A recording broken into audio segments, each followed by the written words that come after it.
estar com vocês aqui. É a vontade do Senhor que o nosso primeiro encontro se desse dessa forma. Na verdade, era para mim ter estado com vocês, acho que no mês passado, né, Fernando? Mas quem governa todas as coisas é o Senhor. E aprove a Deus que o nosso encontro fosse adiado pessoalmente e agora, por meio aqui da internet, a gente pode conversar um pouco.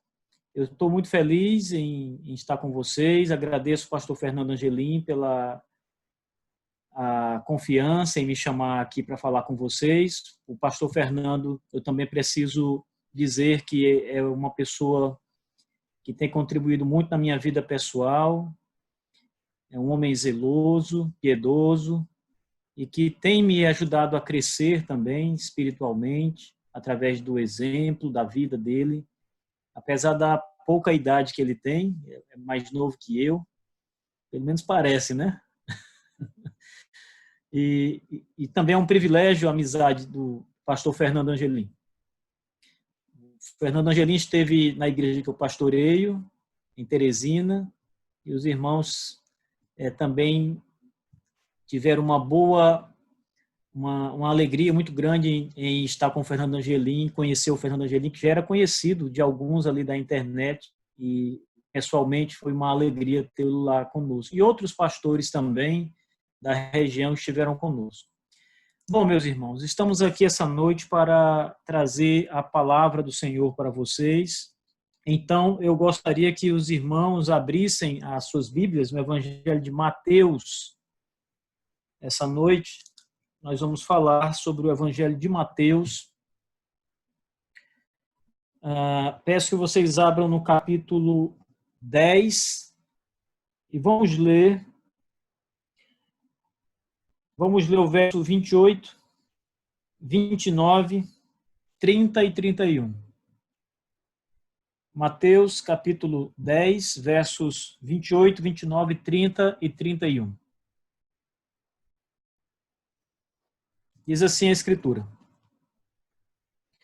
Não temais os que matam o corpo e não podem matar a alma. Temei antes aquele que pode fazer perecer no inferno tanto a alma como o corpo. Não se vendem 2 pardais por uma haste, e nenhum deles cairá em terra sem o consentimento de vosso Pai. E quanto a vós outros, até os cabelos todos da cabeça estão contados. Não temais, pois. Bem-aventurado, bem mais valeis vós do que muitos pardais. Amém. Os irmãos já nos elevaram ao Senhor em oração. Eu gostaria de já entrar direto na pregação, no sermão dessa noite. Eu gostaria de falar alguns minutos com vocês sobre essa passagem que o Senhor Jesus Cristo aqui falou aos seus discípulos. Todos nós, irmãos, estamos abalados com as coisas que estão acontecendo nos últimos meses. Quando foi lido o Salmo 46, agora por um de vocês, eu me lembrei muito, porque o Salmo 46 foi o primeiro salmo, foi o primeiro texto que eu preguei na quarentena. E foi a primeira vez que eu preguei para uma igreja de forma online. Eu nunca tinha feito isso é uma novidade para mim. E no dia 22 de março, eu preguei o Salmo 46 para os irmãos, falando exatamente sobre a rocha que é o nosso Senhor, o nosso Deus. A nossa confiança está em Deus. Diante de todos os acontecimentos, irmãos, diante das coisas que estão acontecendo, das dores que muita gente está passando, da morte, da violência, nós estamos vivendo um momento em que não apenas a pandemia de Covid nos assusta, mas muitas outras coisas que vêm junto com a pandemia terminam também tirando o nosso sossego, como o desemprego, a crise hospitalar, outras pessoas que têm problemas de saúde não estão podendo ou pelo menos não estão tendo muita facilidade para ir ao médico por causa do medo, por causa das contaminações, a violência que momentos como esse acabam gerando, muito assalto, muitas mortes, muitas coisas desse tipo. Então, nós estamos vivendo dias difíceis, de fato. Nós estamos vivendo dias constrangedores para a igreja que precisa se reunir dessa forma. Nós não podemos celebrar batismo, não podemos celebrar a ceia do Senhor, porque não estamos juntos para fazer isso, para adorar o nosso Deus como família. Nós ainda agradecemos ao Senhor pela bondade de nos dar esses meios, como esse agora, de nos comunicar. Contudo, são dias difíceis, de fato. E muitas vezes o que vem na nossa cabeça é, de fato, o medo. O medo. Quando o Senhor Jesus Cristo ele disse essas palavras para os seus discípulos, ele estava alertando aos seus discípulos que eles iam sofrer muita perseguição. Eles iam passar por tempos difíceis. Se você observar a partir do verso 24, o Senhor diz que os discípulos passarão por tormentos por causa do Evangelho. O discípulo não está acima do seu mestre, nem o servo acima do seu senhor. Basta ao discípulo ser como seu mestre e ao servo ser como seu senhor. Se chamaram Beelzebu ao dono da casa, quanto mais aos seus domésticos. Portanto, não os temais, é a palavra que o Senhor diz aos seus discípulos. Pois nada é encoberto que não venha a ser revelado, e nem oculto que não venha a ser escondido, que não venha a ser conhecido. O que vos digo às escuras, dizei-o à plena luz, e o que se vos diz ao ouvido, proclamai-o dos eirados. O contexto dessa passagem fala sobre a pregação do Evangelho e tempos de perseguição e de sofrimento que acompanhariam estes homens que iriam sair para pregar o Evangelho. O Senhor Jesus está dizendo que eles precisam, apesar das circunstâncias difíceis, pregar o Evangelho. Note, por favor, o que diz o verso 27. O Senhor diz: o que vos digo às escuras, ou a escondido, quando estamos sozinhos, dizei-o à plena luz, falai ao mundo. Digam para todos o que eu digo somente a vocês, digam para todos. Então, complementa. O que se vos diz ao ouvido, proclamai-o dos eirados. Preguem, falem, anunciem, é o que o Senhor está dizendo. Mas ele fala de perseguição. O verso 26 e o verso 28, o Senhor Jesus diz duas vezes, não temais. Ele adverte os seus discípulos a não temer, porque ele sabe que eles vão enfrentar situações difíceis, perigosas. Alguns vão perder a vida, alguns serão presos, alguns serão açoitados, alguns passarão por grandes aflições por causa da pregação do Evangelho. Contudo, a palavra do Senhor Jesus é para que esses homens não temam e façam a obra, realizem a tarefa que lhes foi dada.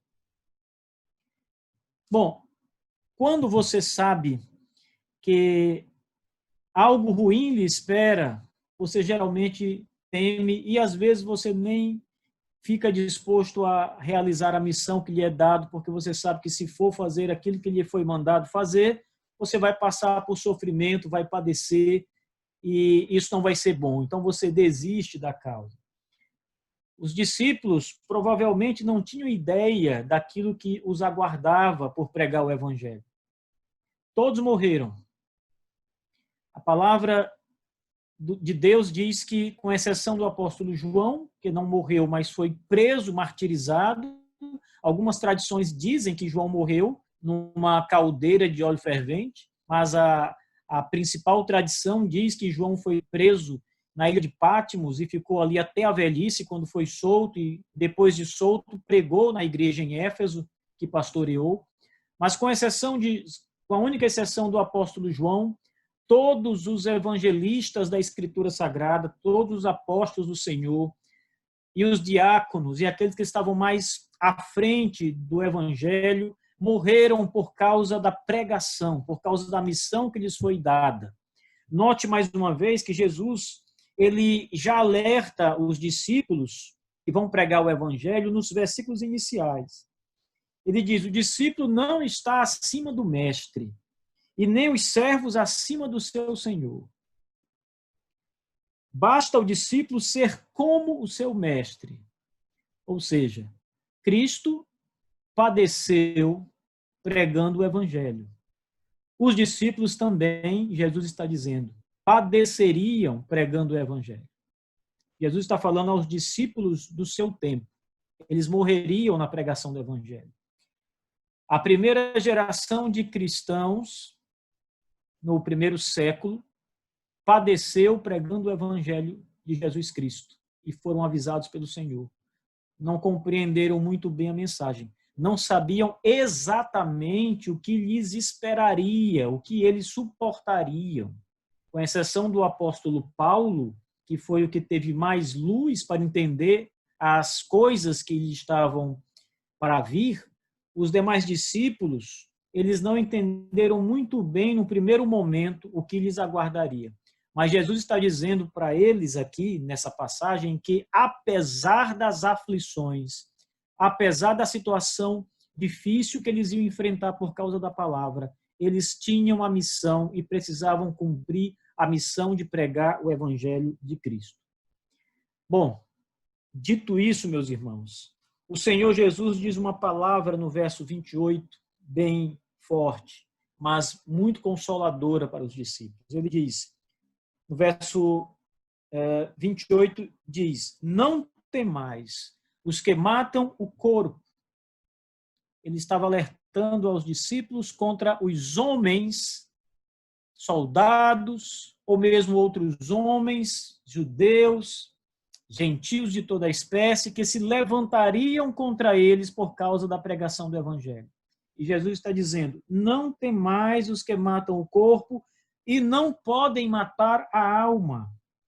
Temei antes os que matam, os que podem matar, podem fazer perecer no inferno tanto a alma como o corpo. Veja que palavra, meus irmãos. A palavra de Cristo é para não temer, não ter medo. E Cristo está falando para eles não terem medo dos opositores, dos homens que se levantariam contra eles, por causa da pregação.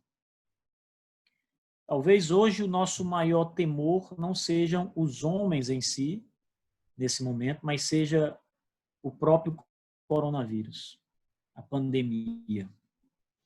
Eu ouvi do pastor Fernando Angelino um pedido muito emocionado pelo seu pai, que contraiu a doença, e ele me disse: meu pai não está bem, pastor, ele vai ser hospitalizado no dia seguinte, ele já tomou muitos remédios e não tem melhoras, eu peço oração por ele. E aí o Fernando também me disse: pastor, na igreja tem alguns irmãos que estão doentes, eu peço que o senhor ore por esses irmãos da nossa igreja que estão doentes. E aqui do Piauí nós temos acompanhado os jornais e temos observado que a situação nessa região do Pará, do Amazonas, toda essa região é muito difícil, bem mais difícil do que a nossa aqui. A nossa realidade aqui no Piauí, em questão de mortes pelo Covid e de infectados pelo Covid. A minha cidade, para vocês terem uma ideia, tem 170 casos confirmados e 4 óbitos até esse momento. Comparando com a região de vocês, é um número muito pequeno. Então, e nós temos muito medo. Nós aqui, as pessoas da minha cidade, a igreja que eu pastoreio, todos ficam receosos. Mas quando Cristo diz essa palavra, irmãos, ela deve ser aplicada àqueles que nos causam medo. Não devemos temer o coronavírus. Isso eu posso assegurar aos irmãos. Apesar da sua letalidade, apesar das complicações que essa doença pode trazer, apesar do sofrimento, da dor, o máximo que o coronavírus pode fazer é nos matar nessa vida. Ele não pode fazer mais do que isso. Ele não pode condenar nenhum de vocês ao inferno. Por isso Jesus diz àqueles discípulos, não temerem os homens, porque os homens só podem matar o corpo. Jesus diz, temei muito mais aquele que pode mandar para o inferno o corpo e a alma. Os homens não podem fazer nada à nossa alma. O coronavírus não pode fazer nada à nossa alma. Ele não pode nos separar de Deus. O Evangelho de João, o Senhor Jesus Cristo diz que nós somos as ovelhas do seu pastoreio. Ele é o nosso pastor. Ele cuida de nós, irmãos. Nós somos preciosos aos olhos do Senhor. Preciosos. Ele veio ao mundo para morrer na maldita cruz por você, por mim, por todos aqueles que ele escolheu salvar.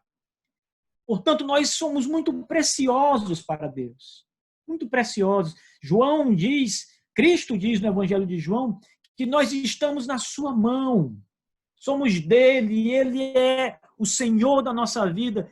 O Evangelho de João diz que ninguém pode nos arrebatar das mãos do Senhor Jesus Cristo. O que pode fazer o coronavírus com você? Você que está com medo, assustado, você que tem visto muitas coisas difíceis, aterrorizantes de fato, vocês que têm presenciado muito sofrimento, este sofrimento na terra é passageiro. É passageiro, irmãos.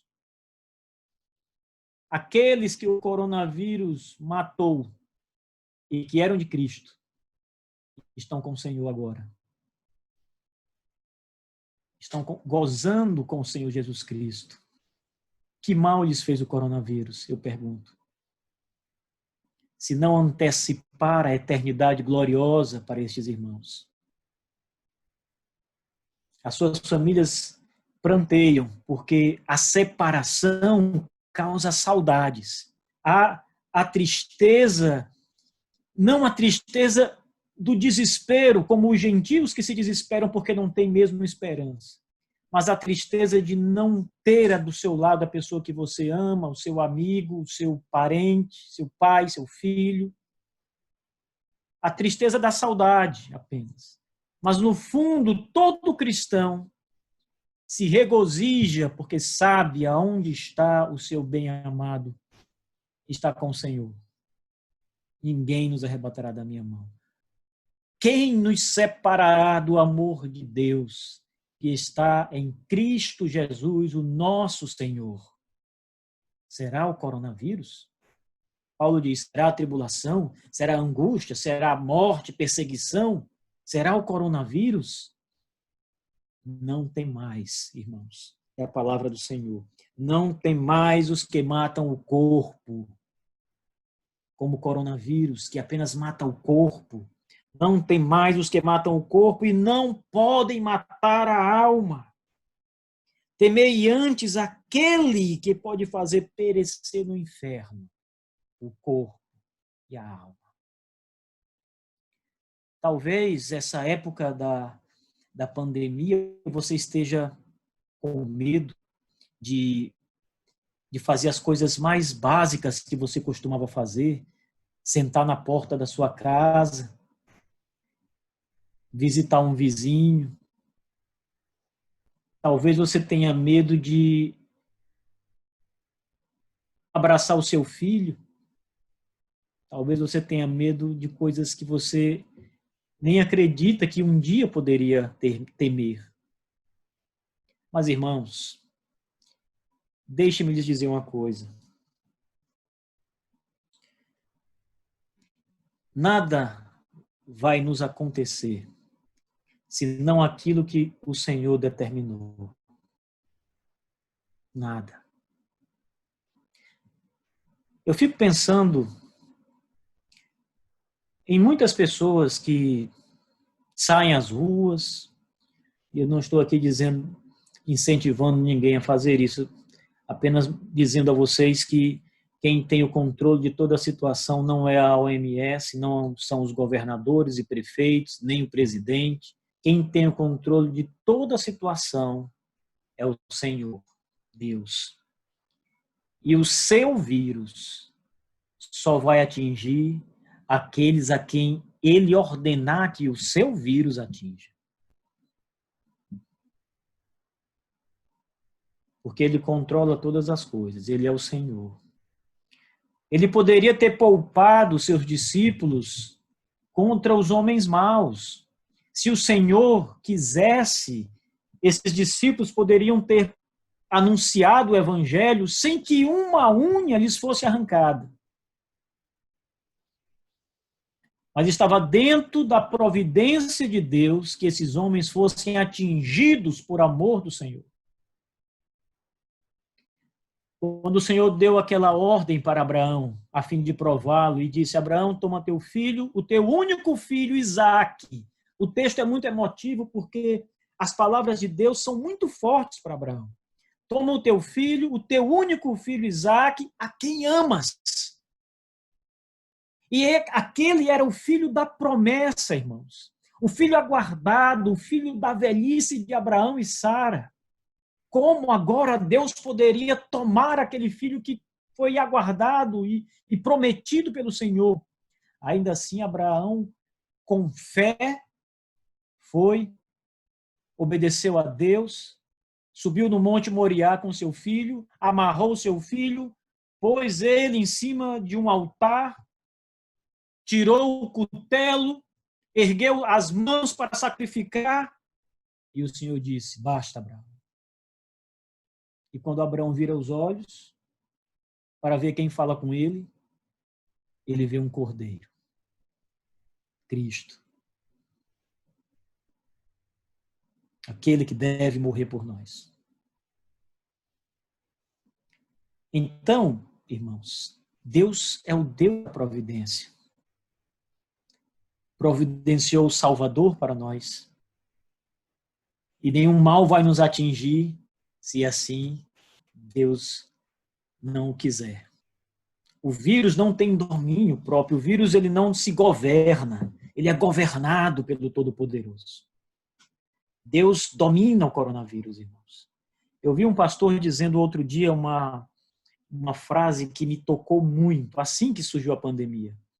Ele disse: vejam como Deus, apenas com uma das suas criaturas microscópicas, causa um alvoroço na Terra. Um pequeno vírus, irmãos, invisível aos olhos, causa um alvoroço na Terra, ao ponto de paralisar a adoração ao Deus vivo e verdadeiro. O capítulo 10 aqui de Mateus, o texto continua mostrando exatamente esse cuidado providencial do Senhor. Veja o que o texto diz, verso 29. Não se vendem 2 pardais por um asse, e nenhum deles cairá em terra sem o consentimento de vosso Pai. Ora, vejam os homens que vendem os pardais, que vendem os pássaros nas ruas, que saem à busca, à captura dos pardais. O Senhor está dizendo: nenhum deles cai nas mãos do passarinheiro, sem que o vosso Pai Celeste não o permita. Esse é o governo de Deus, irmãos. Não temam o coronavírus, porque vocês estão nas mãos de Deus. Deus é o Senhor da sua vida. Se Ele quiser matá-los, Ele fará. Se Ele quiser fazê-los perecer por um tempo, com sofrimento, Ele o fará. Da maneira como Ele quiser fazer. Mas não temam. Não temam. Antes, meus irmãos, descansem na providência de Deus. Sabe o que eu faço todos os dias, irmãos? Quando eu levanto todos os dias e oro ao Senhor, agradeço a Deus pela noite e peço a Deus pelo dia, a primeira coisa que me vem à mente, assim, quando eu me levanto, é buscar algo que tenha sol, um lugar que tenha sol. E eu vou para aquele lugar que tem um sol, às vezes no quintal da minha casa, às vezes na porta da minha casa, e me alegro no Senhor. Por isso. Pela liberdade, por saber que Ele é o Senhor e domina sobre tudo. Eu olho, às vezes, à minha volta e vejo as pessoas passando na rua, às vezes crianças, às vezes adultos, todos de máscara, caminhando, sem aglomeração alguma. As pessoas saem sozinhas, às vezes, no meio da rua e saem de máscaras. E eu fico pensando, nada poderá chegar à nossa tenda se o Senhor não permitir. Nada. O salmista diz que em vão vigia a casa o sentinela, se o Senhor não estiver vigiando. Em outras palavras, você pode estar trancado dentro da sua casa, usando... Você sabe que tem agora duas máscaras, né? Tem aquela máscara de pano e tem uma que é de plástico e cobre tudo. Você pode estar com todos os equipamentos de proteção. Isso não vai impedir o Senhor de atingir você, se Ele quiser. Se esse for o propósito dEle. Então descanse na providência, meus irmãos.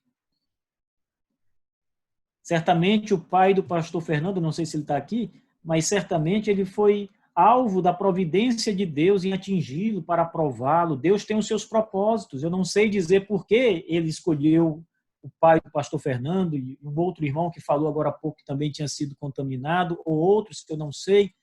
Eu não sei por quê. Quais são os motivos? Por que, Senhor, tu fez isso? Eu sei por que ele chamou Abraão para matar o próprio filho. Porque ele queria prová-lo, porque isso está escrito nas Escrituras. Isso está revelado. Mas eu não sei por que de muitas coisas acontecerem, coisas particulares. Mas uma coisa eu sei, e vocês também sabem.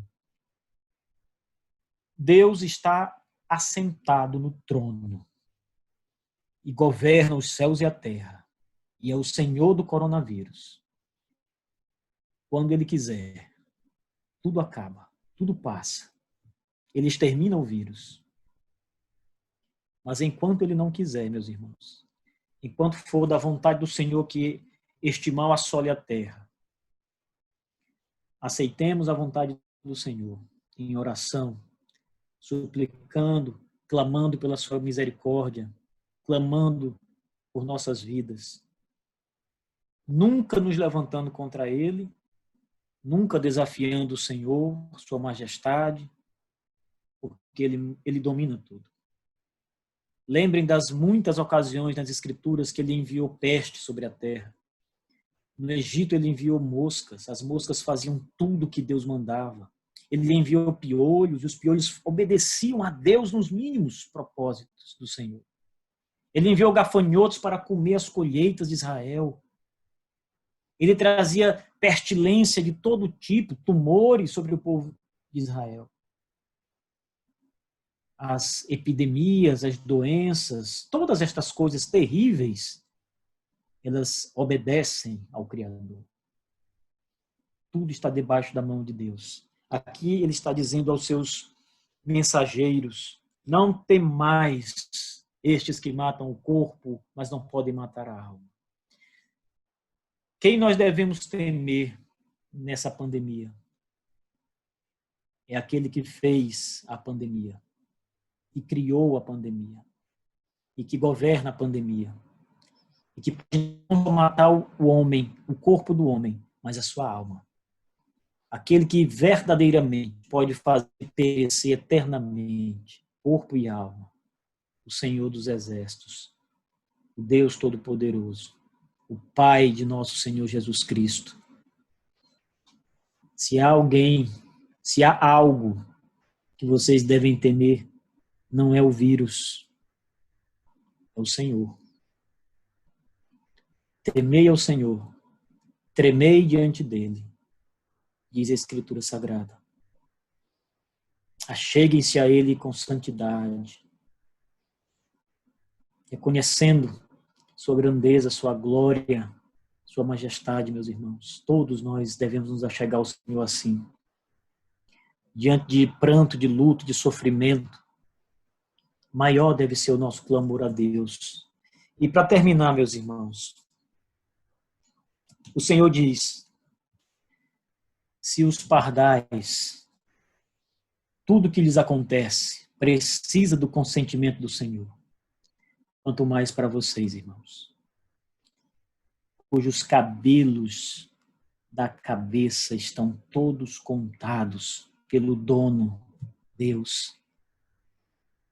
Digam-me, irmãos, o que pode atingir vocês sem a permissão de Deus?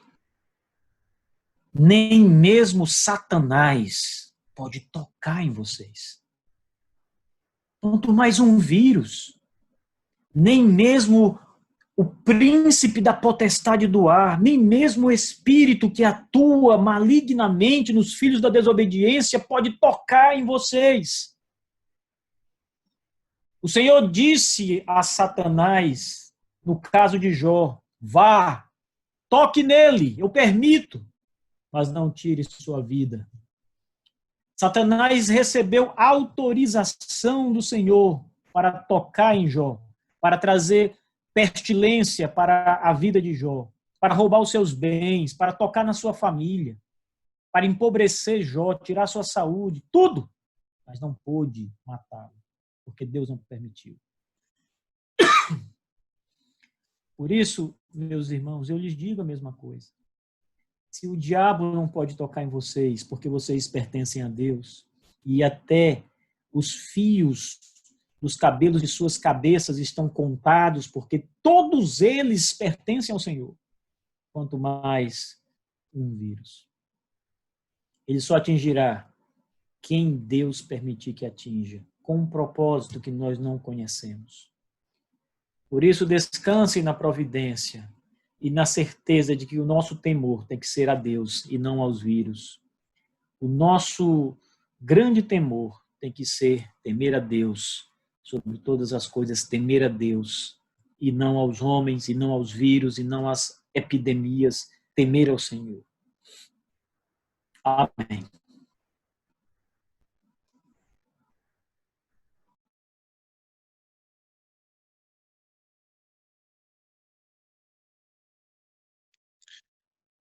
Amém. Muito obrigado, pastor, pela mensagem, por compartilhar conosco a palavra de Deus. Algum dos irmãos gostaria de fazer alguma pergunta para o pastor Marcos antes da gente encerrar com a oração? Eu acho que não seria uma pergunta, mas acho que é um comentário, né? A gente sabe que tudo está sob o domínio de Deus, né? Tudo está sobre Ele, mas que também não devemos esquecer da responsabilidade que o homem tem com isso, né? Porque por mais que, tipo assim, Deus tenha permitido algo, Deus tenha determinado algo, não é culpa dele de algo acontecer também com o homem, mas é uma responsabilidade do homem daquilo que ele faz. É como se de fato ele fosse, como é que eu posso dizer, ele como se fosse culpado do que ele faz realmente, ou de um crime, ou seja, ele é o ativo, né, responsável por isso, por mais que Deus tenha domínio. É só um comentário mesmo. A soberania de Deus e a responsabilidade humana. Só isso, né? É só isso que a gente quer. Resumindo, é isso. Eu concordo com o irmão. Eu vejo claramente que as coisas que nós passamos são respostas que Deus dá às ações humanas. E essa epidemia certamente é uma resposta do Senhor. Há um propósito de Deus nisso. Sim, concordo plenamente. Até porque todas outras calamidades, outras coisas que aconteceram em anos atrás, né, também tiveram um forte impacto, né? Então, é algo que nós não vivemos os impactos anteriores, mas a gente está vivendo esse impacto e Deus está no domínio disso tudo aí também. Mas amém. Glória a Deus. Alguém tem mais uma pergunta para o pastor Marcos?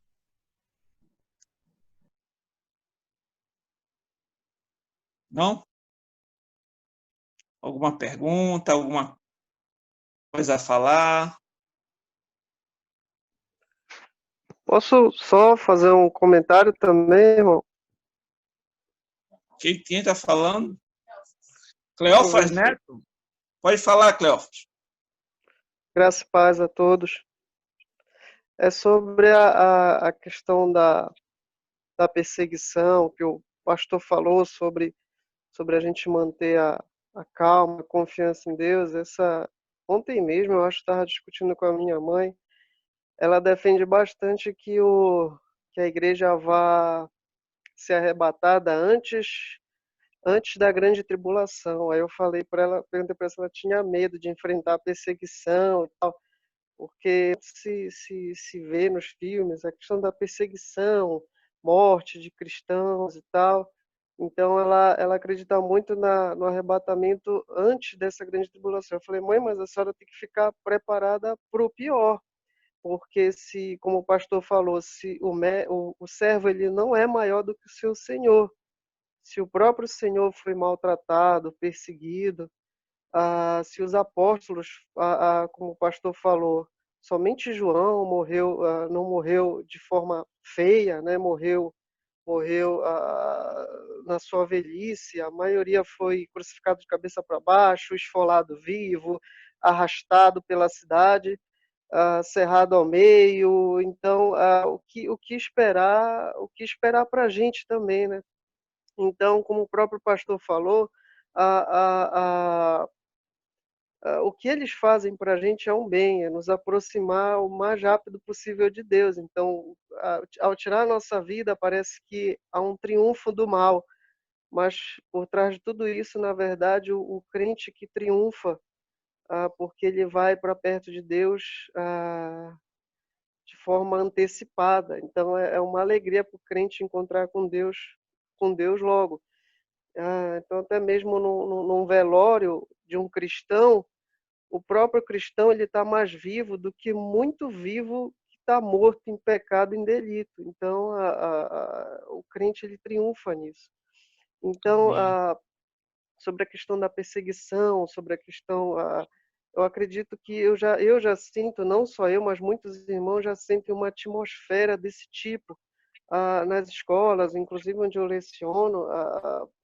É horrível o ambiente, você sente um clima anticristão, pro aborto, é movimento feminista, é movimento antirracista, hipócrita, na verdade, é movimento LGBT, ou seja, todos movimentos anticristãos que promovem mais a violência, e a gente sente isso nas escolas, e é como se uma geração tivesse sendo criada, tivesse sendo feita para perseguir cristão. Então, eu acredito que a situação daqui para frente ela não vai melhorar para cristão, ela vai concernente à perseguição política, à perseguição ideológica, a perseguição física a gente já nota, a Missão Portas Aberta mostra isso na China, na Coreia do Norte, no Oriente Médio, a perseguição à cristã é muito grande, e eles matam mesmo.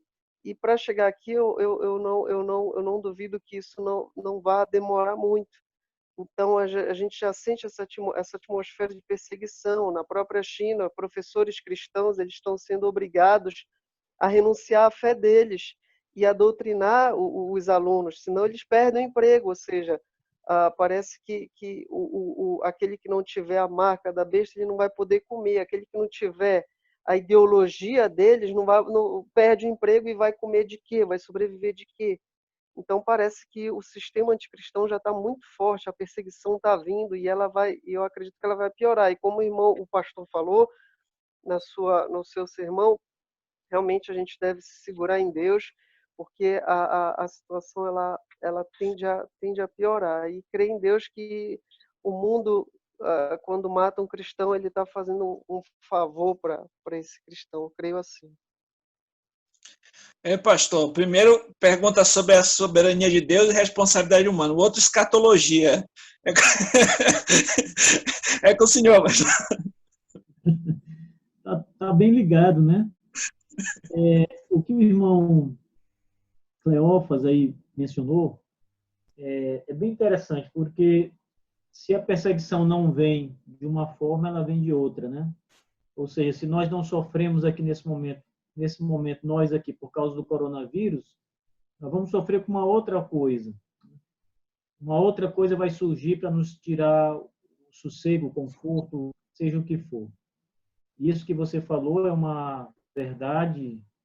No Brasil, a perseguição diretamente aos cristãos está aumentando também. Em outras partes do mundo, essa perseguição já é notória, muito grande. E esse é a escolha, né? Cristo disse que todos nós devemos carregar a nossa cruz. Cruz é instrumento de morte. Cristo morreu numa cruz. Quando ele diz, quem quiser ser meu discípulo, tome a sua cruz e siga-me, ele está dizendo que quem quiser ser o discípulo dele vai morrer. Ele estava falando naquela geração, mais uma vez, para os seus discípulos ali, mas essa é uma verdade para todos nós, para todos os tempos, porque ser cristão está em risco de morte o tempo todo. Alguns países, esse risco é tão iminente e tão real que as igrejas precisam cultuar escondidas, como acontecia na igreja primitiva. Algumas igrejas cultuam a Deus de forma que é chamada de subterrânea. São chamadas de igrejas subterrâneas, porque elas subterrâneas porque precisam se esconder para adorar a Deus. O governo não pode saber. Países árabes, por exemplo, irmãos, o cristianismo, ele não é simplesmente proibido, eles são mortos, literalmente. Os cristãos são mortos. As igrejas em países islâmicos, especialmente na África, a África tem muitos islâmicos, as igrejas são queimadas e muitas vezes são queimadas com os cristãos dentro. Ser cristão nesses lugares aí está em risco de morte o tempo todo. É como nós que estamos expostos aí ao coronavírus o tempo todo, né? Estamos em risco constante. Quem é cristão num país desse, de perseguição, está em risco constante.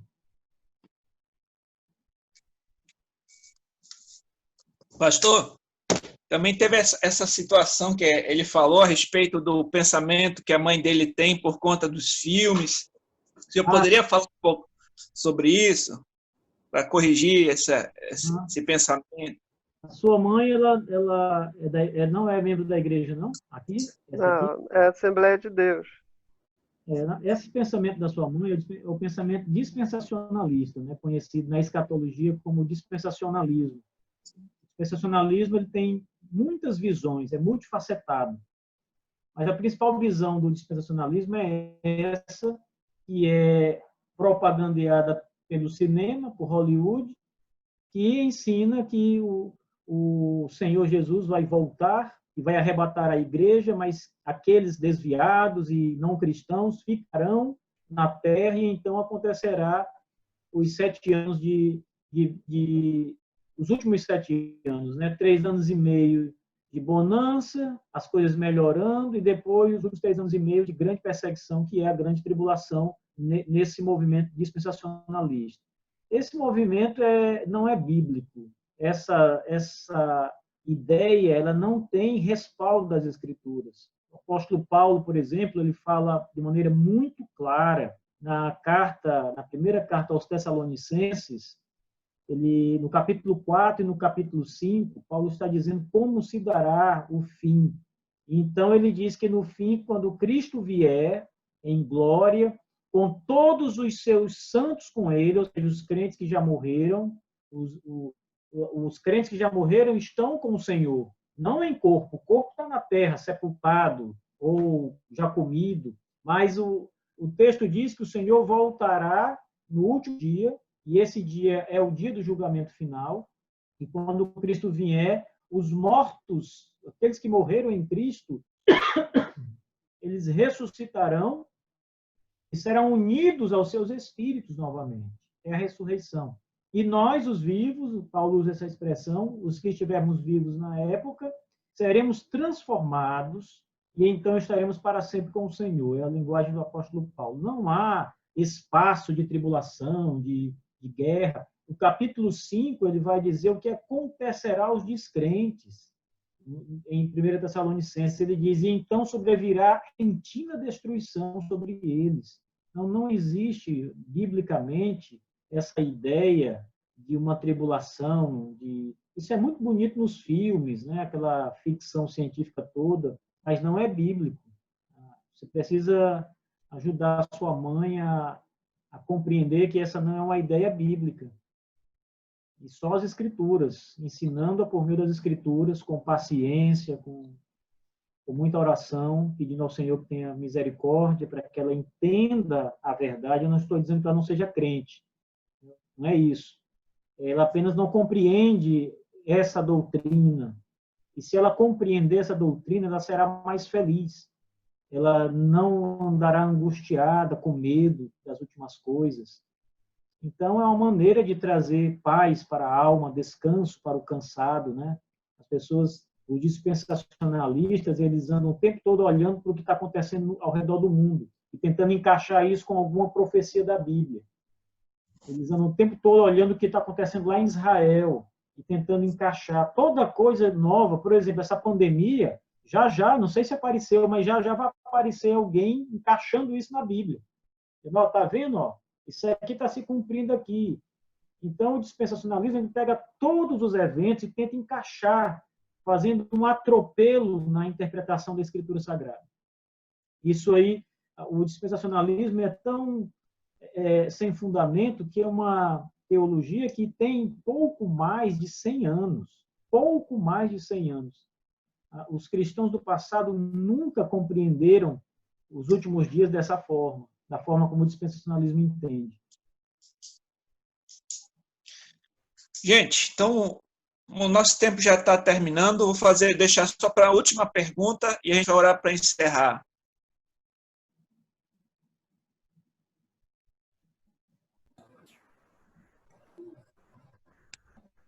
Samuel, tem uma pergunta, é? Amaral. Ah, tá. Pastor, a gente viu, né? E a gente crê na soberania de Deus. Né? A gente vê que o Senhor é o Senhor do coronavírus, né? E assim, pastor, o que é que o senhor pode dizer para nossa igreja, né? Seria um encorajamento também, mais uma palavra, sobre a questão do retorno, né? Que as autoridades já estão liberando alguns segmentos a retornar, e a igreja está inclusa nisso. O que o senhor poderia falar para a nossa igreja em relação a isso?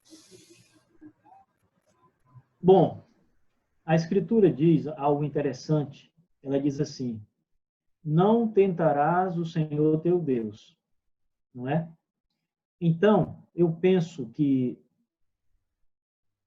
o que está acontecendo no mundo tem que nos fazer ter responsabilidade, por um lado, prudência, por outro lado, e confiança em Deus, por outro lado. Aqui no Piauí, por exemplo, o governo do estado do Piauí está propondo que o retorno das atividades comece a partir da próxima semana, depois do dia 6 de junho. Nós não sabemos ainda se as igrejas vão poder voltar também nessa data ou mais adiante. Mas o que eu conversei com os irmãos da igreja foi que, se o governo permitir que a igreja retorne, nós vamos retornar um culto aos domingos apenas. Em vez de... Nós temos 2 reuniões no Piauí, em Teresina. Uma de manhã e uma à noite. A nossa ideia é retornarmos apenas com a reunião de manhã, e durante a semana nós temos 2 encontros, e não vamos fazer estes encontros no primeiro momento. Talvez, durante o mês de junho, a gente não faça esses encontros.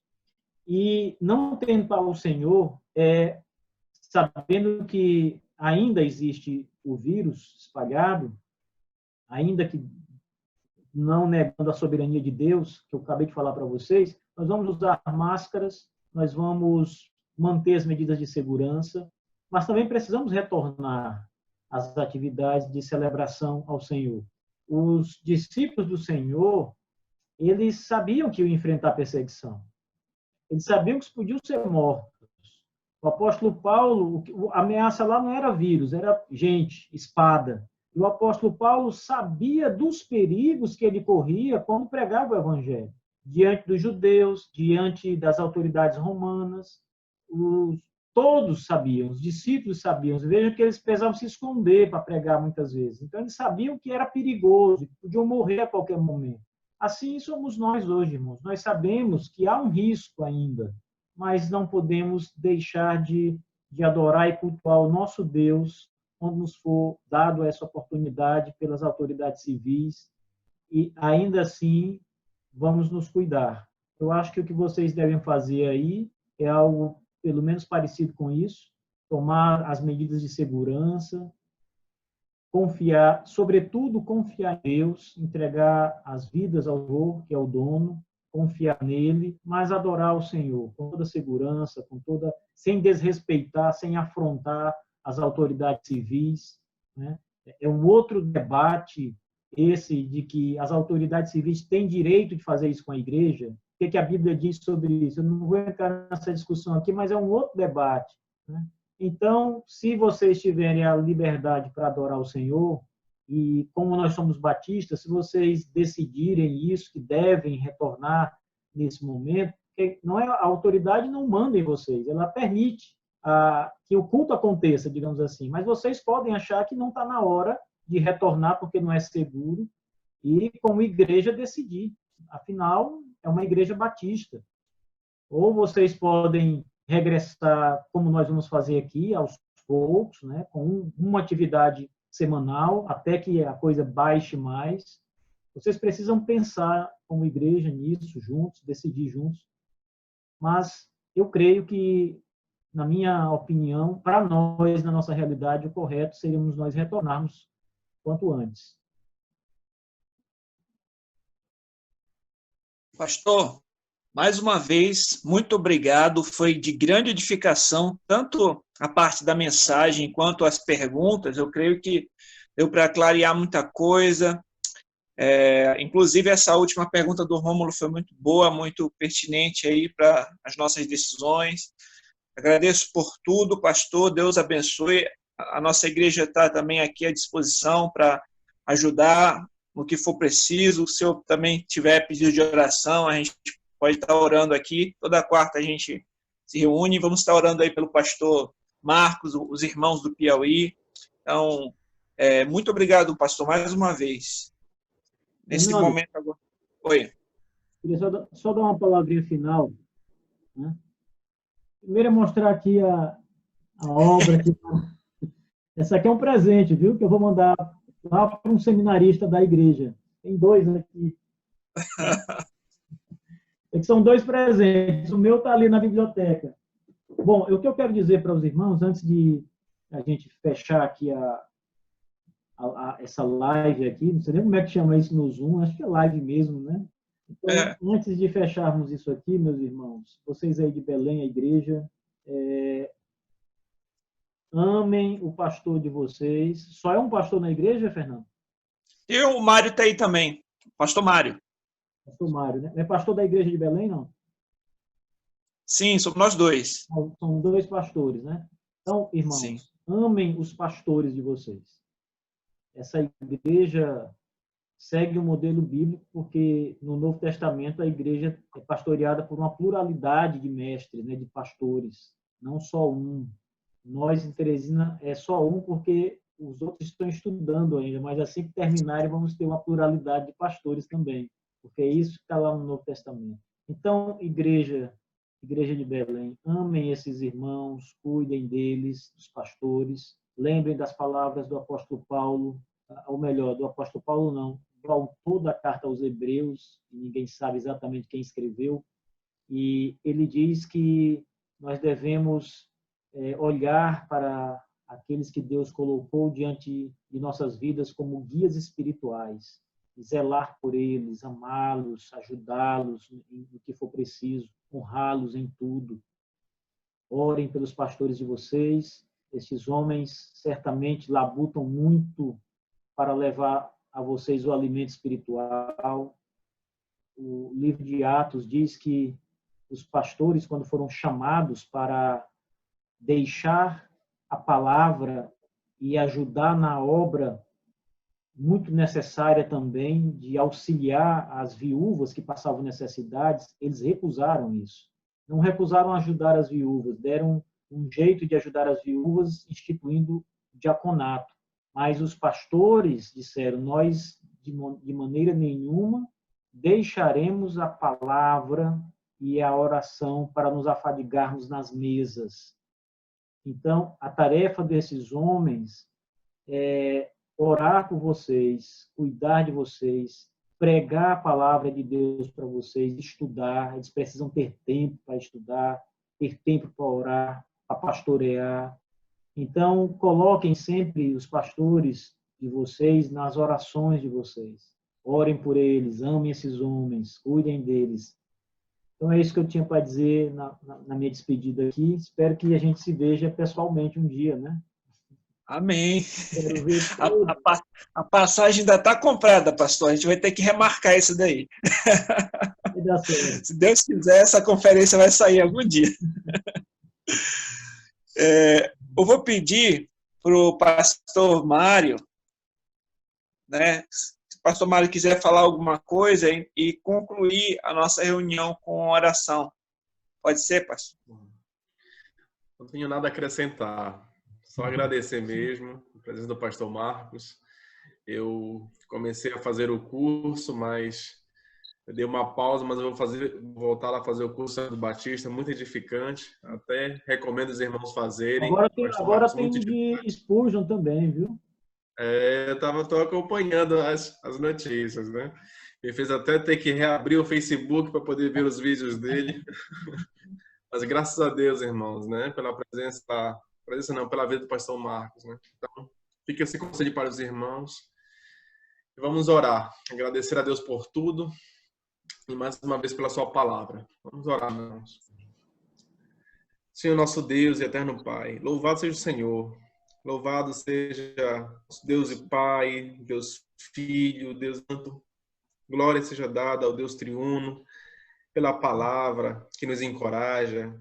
Teu Filho, Senhor Deus, Jesus Cristo, aqui nessa terra, uma palavra poderosa como essa, Senhor, que nós não devemos temer os homens, não devemos temer a morte, porque a morte ela não pode nos separar de Ti, Senhor, mas nós temos algo muito melhor, que é a Tua presença, Senhor Deus, que nada pode separar, quer seja coronavírus, quer seja o homem, Senhor Deus, nada pode nos resgatar, nos tirar das Tuas mãos, Senhor Deus, e nós Te louvamos por isso. Nós queremos ter, meu Deus, cada vez mais momentos de oração, de meditação sobre essas verdades, ó Deus. Nos ajuda cada vez mais a termos essa disciplina para fazer isso para a glória e honra do Teu nome. Assim nós oramos em nome de Jesus. Amém.